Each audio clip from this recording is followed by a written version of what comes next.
Bonjour, donc nous nous retrouvons en cette rentrée pour la correction des exercices d'algorithme que j'ai donné à faire avant les vacances, qu'il fallait programmer sur votre calculatrice. Donc voilà le numéro 14. Alors moi je vais vous montrer d'abord comment le programmer sur la calculatrice et ensuite comment faire le fameux tableau de valeurs des variables pour savoir quelle va être affichée, ce que va être affiché en fin d'algorithme, c'est-à-dire ici affiché n. Voilà. Donc pour programmer ça sur la calculatrice, donc vous prenez votre calculatrice, vous allez dans le menu Python. Hein. Donc moi j'ai créé, alors je vais créer, pardon, un nouveau script hein, que vous pouvez appeler alors ajouter un script du nom que vous voulez. Donc par exemple, moi je l'appelle seconde, voilà. Vous l'appelez avec votre nom, ce que vous voulez, voilà. Et dans ce script, vous allez mettre les fonctions que vous programmez. N'oubliez pas qu'en mettant des fonctions, ça permet comme ça de séparer chaque exercice. Donc vous entrez dans le script seconde.py. Donc vous laissez la première ligne, from math import, et là comme je fais le numéro 14, page 27, je vais définir ma première fonction, def. Je l'appelle n14 page 27. Je vous rappelle qu'une fonction doit forcément commencer par une lettre, c'est pour ça que je mets n, donc numéro 14 page 27. Des parenthèses vides parce qu'on ne transmet aucun argument. Deux points, entrée. Et là, je vois que automatiquement j'ai l'indentation, je vais pouvoir taper ma fonction. Alors d'abord, j'ai u prend la valeur 5, n prend la valeur 0. En Python, c'est u égale 5, n égale 0. Donc u égale 5. N égale 0. Donc vous voyez que dans mon tableau d'état des variables, que je retrouve ici, je commence U prend la valeur 5, N prend la valeur 0. Je mets d'abord 5, 0, puisqu'ici j'aurai deux variables, U et N. On continue. Ensuite, on vous dit, tant que U est différent de 656. Alors, pour avoir une boucle, donc while, dans votre calculatrice, soit vous tapez while, hein, ou soit vous allez sur ce menu-là, et là vous avez boucle et test, et vous allez trouver la boucle while, voilà, ici. Donc while, voilà, donc while une condition, donc ici c'est U différent de 256. Alors pour faire le symbole différent, en Python c'est point d'exclamation égal. Je vous l'avais mis dans une fiche hein, sur la boucle while. Donc, tant que U est différent de 656, voilà. Alors, faire, c'est les deux points, voilà. Entrée. Donc, vous voyez que j'indente. Tout ce qui est décalé par rapport au while, ça va être répété tant que U n'est pas égal à 656. Donc, si je regarde mon tableau d'algorithme, ici, U, c'est ici, voilà. Ici, U contient 5. Donc, forcément, 5, c'est pas égal à 656. Donc, la condition est vraie. Puisque la condition est vraie, que 5 c'est pas égal à 656, ça va exécuter ces deux lignes-là. Alors U prend la valeur 5 fois U plus 1.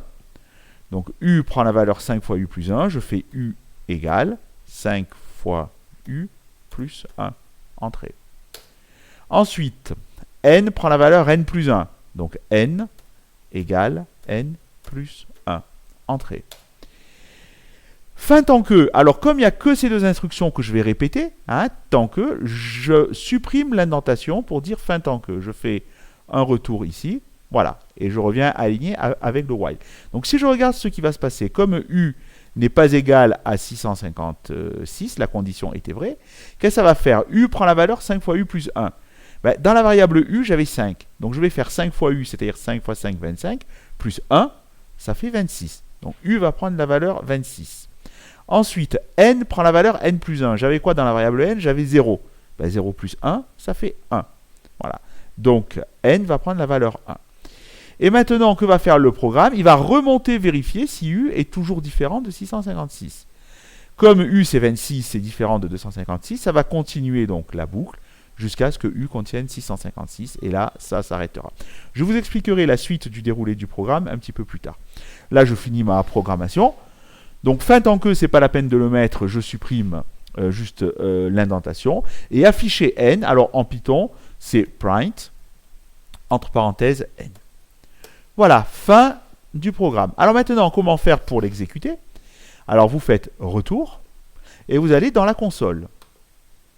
Vous exécutez. Voilà. Et donc, pour avoir votre fonction, soit vous la tapez en toutes lettres, N14, page 27, avec les parenthèses vides, très important, sinon ça ne marche pas. Vous exécutez.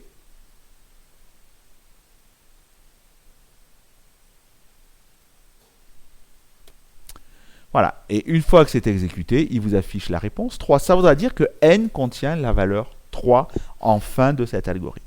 Alors, comment voir maintenant le déroulé de cet algorithme?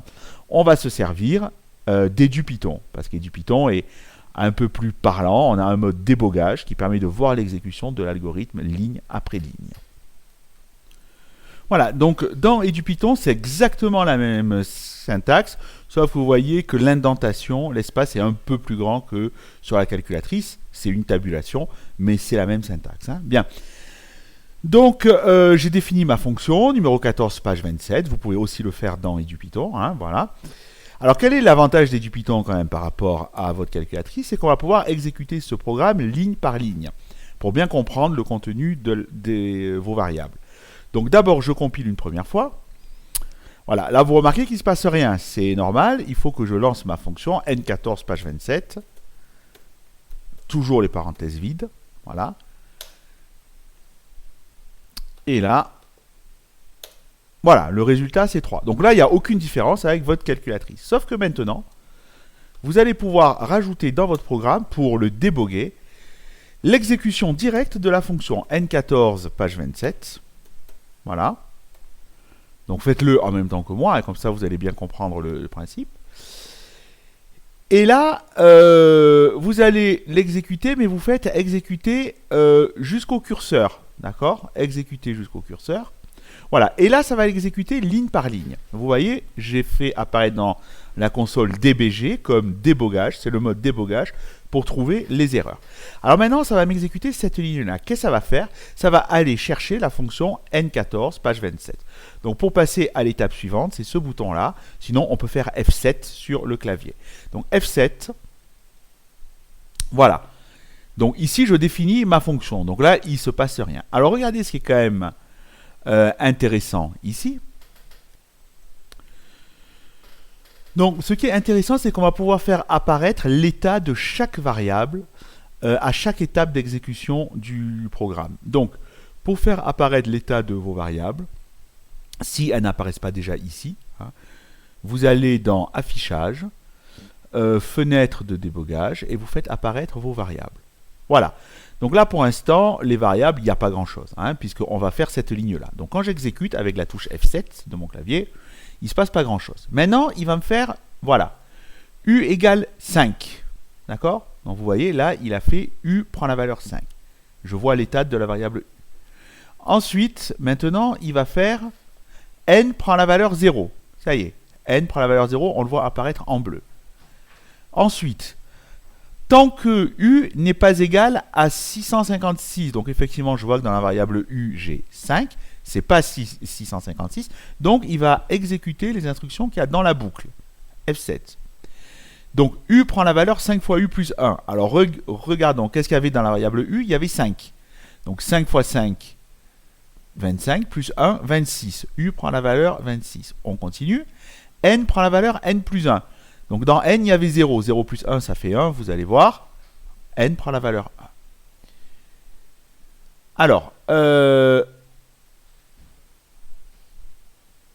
maintenant, il va vérifier si ce qu'il y a dans la variable U, c'est égal à 656. Non, ça n'est pas égal. Donc, il va entrer à nouveau dans la boucle, puisqu'il y a 26. Qu'est-ce qu'il va faire? U prend la valeur 5 fois U plus 1.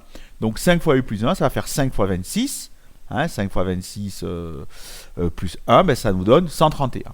Voilà. Ensuite, il va faire N prend la valeur N plus 1. Donc j'avais 1. Si je fais 1 plus 1, ça fait 2.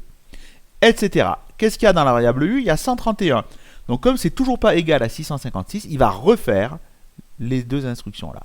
C'est-à-dire, il va faire maintenant 5 fois U plus 1 dans la variable U. Ça fait 5 fois 131 plus 1. Et là, ça fait 656. Ensuite, il va faire N prend la valeur N plus 1. Donc, il y avait 2, ben, ça fait 3. Voilà. Et il va vérifier si ce qu'il y a dans la variable u est égal à 656. Voilà. Et là, c'est bien égal. Dans la variable u, je vois que j'ai un entier qui est égal à 656. Donc, qu'est-ce qu'il va faire? Il va sauter directement à la dernière ligne ici, où il va afficher n, print n, et c'est fini. Voilà. Donc, vous voyez bien que ce qu'il y avait dans la... Alors là, je suis passé un petit peu vite, mais ce qu'il y avait dans la variable n, eh bien, c'était bien 3.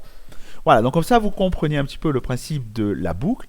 Pour les autres exercices, c'était le même principe. Donc, pour l'exercice suivant, même méthode. On reste à la suite, on tape notre fonction. Alors, sur la calculatrice, vous pouvez le faire, bien entendu. Si je reprends la calculatrice, non, elle n'est pas ici, elle est ici. Voilà, donc dans la calculatrice, vous faites retour. Hein. Alors, je le redis, l'inconvénient de la calculatrice, c'est que vous n'avez pas le mode débogage. Hein. Mais c'est pas grave, vous pouvez le faire en même temps que le programme. Donc, vous allez dans seconde.py, et là, surtout, vous arrêtez l'indentation. Vous revenez sur le bord, vous sautez une ligne, c'est peut-être mieux pour séparer, et vous faites votre def N15, page 27. Vous n'oubliez pas de mettre toujours vos parenthèses vides, et ça revient au même. Voilà, et vous pouvez taper. Ah, j'ai oublié de mettre les 2 points, c'est pour ça qu'il n'indente pas. Voilà, hein, et vous tapez le programme ici. Bien, alors je reviens quand même dans EduPython. Quand vous allez taper votre programme, alors ici ça va être while u plus petit que v. Donc u prend la valeur 3 fois u plus 2, v prend la valeur 2 fois v plus 3, i prend la valeur i plus 1, et en fin de boucle, on affiche le contenu de la variable i. C'est le même principe, hein, donc je vais l'exécuter alors une première fois pour que l'ordinateur, donc je supprime ça, hein, N14 page 27, voilà, je supprime ça, j'exécute juste pour que l'ordinateur apprenne la fonction, voilà, et une fois qu'il a appris, ben, je vais l'exécuter en mode débogage. Donc ici, je lance ma fonction N15 page 27, voilà, et maintenant j'exécute ça jusqu'au curseur. Voilà, donc je suis en mode débogage, c'est parti, F7. Donc vous voyez, il va faire 15 page 27, il va sauter à cette fonction qui est ici. Voilà, alors pour voir l'état de vos variables, je vois que c'est encore parti, donc je refais affichage, débogage variable. Voilà, donc là il va exécuter la ligne U prend la valeur 5. Donc j'appuie sur F7, vous allez voir. Voilà, U prend la valeur 5. Ensuite, il va faire V prend la valeur 12. Donc V prend la valeur 12. Alors le bleu se voit mal, hein, mais bon, V prend la valeur 12. Ensuite, il va faire I prend la valeur 1. Donc c'est fait. I prend la valeur 1. Donc vous voyez, là j'ai mes 3 variables, I, U, V. Ensuite, tant que U plus petit que V, alors il va vérifier si la variable U est plus petite que la variable V. Si c'est le cas, et c'est le cas ici, puisque 5 est plus petit que 12, il va faire ces 3 instructions-là. Et si ce n'est pas le cas, il va sauter directement à la fin de la boucle while, ici. Donc, on exécute ça. Du coup, il vient ici.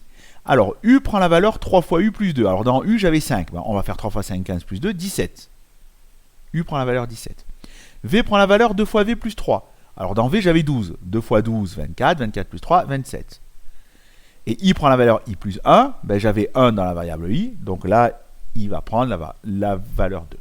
Et il retourne sur while. Il va vérifier si le contenu de la variable U est plus petit que V. 17, c'est toujours plus petit que 27. Donc, il continue. Et vous voyez qu'au fur et à mesure que j'exécute l'algorithme, hein, donc si je regarde mon corrigé, qui est ici, voilà, je complète. J'ai l'état de mes variables, U, V, I, et la condition U plus petit que V. Donc 5, 12, 1, 5 était plus petit que 12, donc vrai. Voilà, 17, 27, 17 est plus petit que 27, dont la condition est vraie. Il entre une 3e fois dans la boucle. C'est ce qu'on va faire maintenant. Donc F7 pour continuer. Voilà, donc il va faire U prend la valeur 3 fois U plus 2. Alors U, il y avait 17, donc il va faire 3 fois 17 plus 2. U prend la valeur 53. V prend la valeur 2 fois V plus 3, donc il va faire 2 fois 27 plus 3, 57. Et I prend la valeur I plus 1, 2 plus 1, ça va faire 3.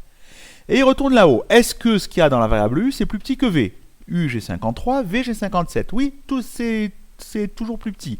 Donc là, je mets bien 53, 57. La condition était vraie. Hein, non, pardon, ici. La condition est vraie. Donc, il va entrer encore une fois dans la boucle. C'est ce qu'il va faire maintenant. Voilà, U prend la valeur 3 fois U plus 2. Alors, dans U, j'avais 53. Ben, il va faire 3 fois 53 plus 2. Ça fait 161. Et je complète 161. Ensuite, V prend la valeur 2 fois V plus 3. 2 fois 57 plus 3, ça va faire 117. Voilà. On continue. I prend la valeur I plus 1. Alors j'avais 3, ben 3 plus 1, ça va faire 4. Voilà.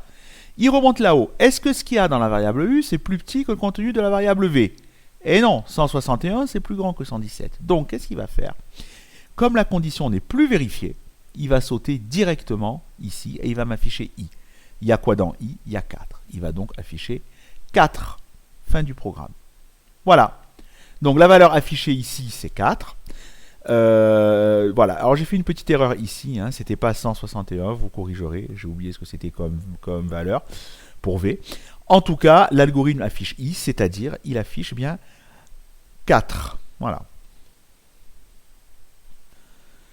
Alors, une petite remarque pour sortir du mode débogage. À côté de ce rond ici, hein, vous avez un petit carré qui apparaît quand vous êtes en mode débogage. Vous cliquez dessus, vous avez un message qui s'affiche. Voilà. Stoppez le débogage, vous revenez sur votre console et c'est terminé. Alors, le numéro 16. Pareil, vous pouvez le copier de la même façon sur votre calculatrice ou sur EduPython. Hein, donc, tant que R est supérieur ou égal à B, R prend la valeur R moins B et Q prend la valeur Q plus 1. On va faire pareil, on va faire un état de nos variables ici. Hein, alors ici, j'ai 4 variables. Hein. J'ai A, B, Q, R. Alors, sachant que A et B, elles sont particulières, puisqu'elles ne sont jamais modifiées. Je vois que les seules variables modifiées, c'est R et Q. Donc, en fait, A et B, on les initialise sur 78 et 4, ça ne va pas bouger jusqu'à la fin de votre programme. D'accord? Voilà. Donc, pareil, je supprime ça. Je compile une première fois pour qu'il apprenne la fonction N16 page 27. Voilà.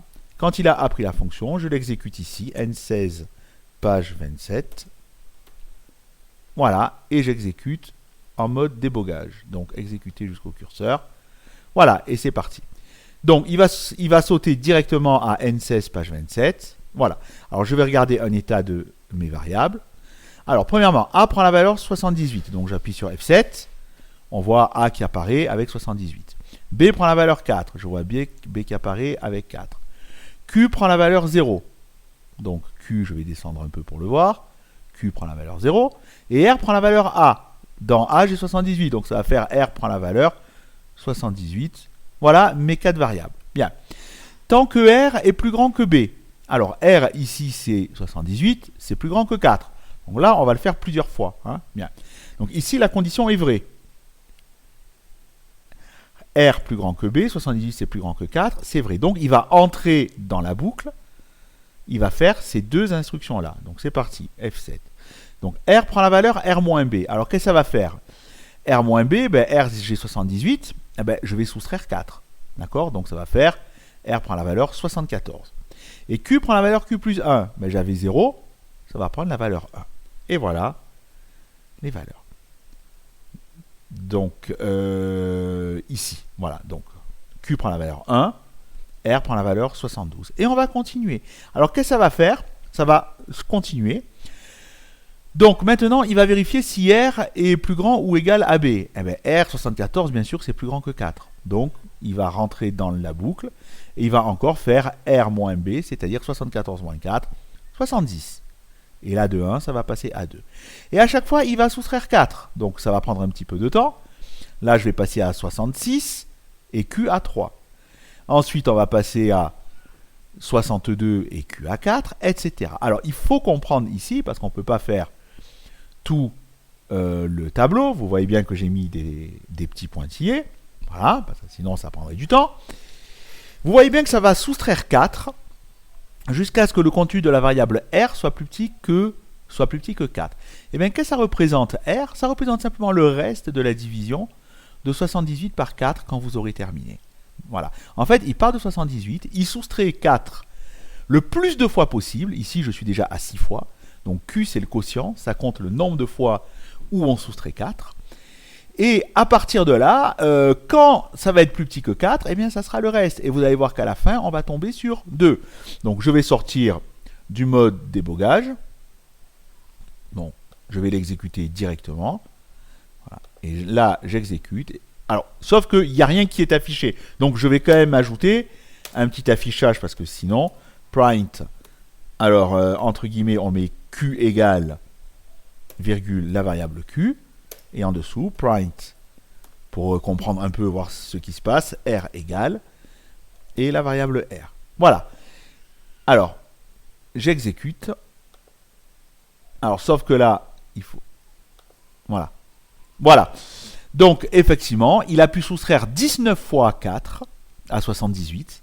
Hein, et il reste 2. Effectivement, si vous faites 19 fois 4 dans la console, hein, ça fait 76.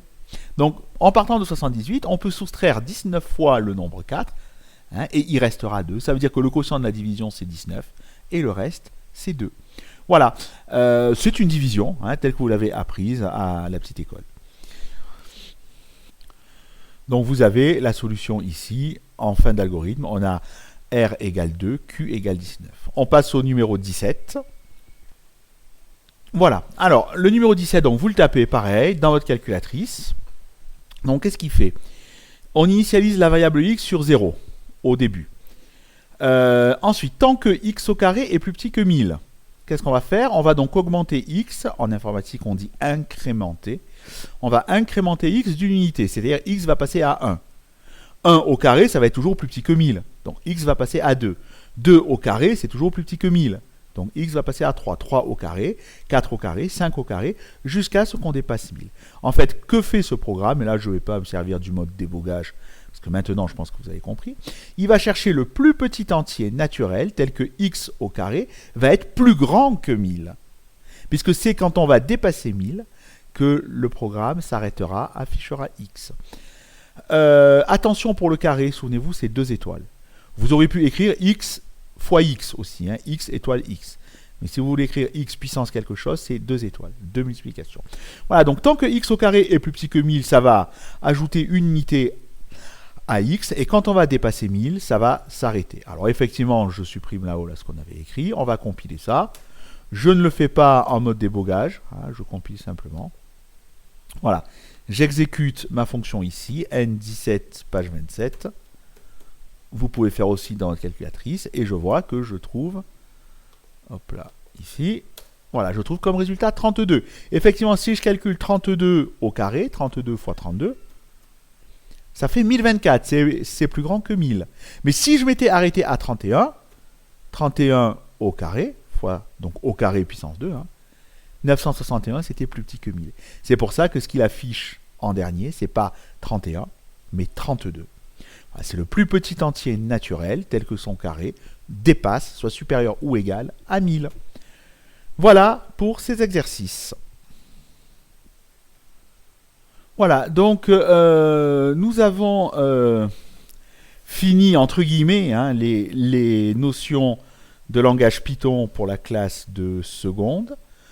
Donc on a tout vu, les boucles pour, les boucles while, les instructions conditionnelles if, l'affectation de variables. Donc maintenant, on va faire d'autres exercices où on va un petit peu, on le fait déjà d'ailleurs, hein, mélanger toutes ces notions-là pour faire des programmes de plus en plus aboutis. Et on arrivera à programmer aussi des jeux, hein, puisqu'avec Python, on peut en fait tout programmer. Voilà, donc je vous souhaite bonne chance pour la nouvelle séance de travail, et on se retrouve la semaine prochaine pour travailler encore sur Python.